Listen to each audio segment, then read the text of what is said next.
আমি পেরেছি। আমি এখন ফারাক্কার সব থেকে উঁচু জায়গায়, নিচে গঙ্গার জল আর আমি ওপরে। হে গাইস, তোমরা কেমন আছো? Welcome to my new blog. তো সকালবেলাতে আমি রেডি হয়ে হেলমেট পরে বাইক নিয়ে বেরিয়ে গেলাম আমি সাইডে যাওয়ার জন্য।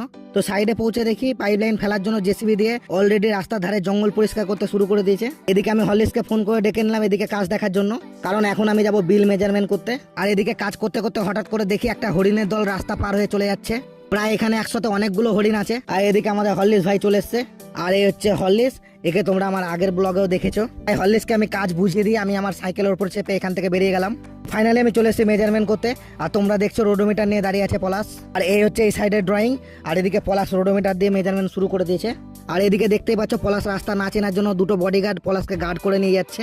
আর এদিকে আমি একটা হরিণের বাচ্চাকে জিজ্ঞেস করে নিলাম এখানে কাজ হয়েছে তো আমাকে উত্তর দিল।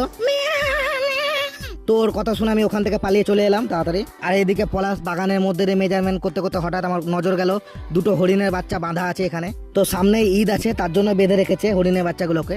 সত্যি কথা বলতে এই গরমে রোদে মেজারমেন্ট করতে করতে আমার অবস্থা খারাপ হয়ে যাচ্ছে, সেটা আমার চোখ মুখ দেখলেই তোমরা বুঝতে পারবে।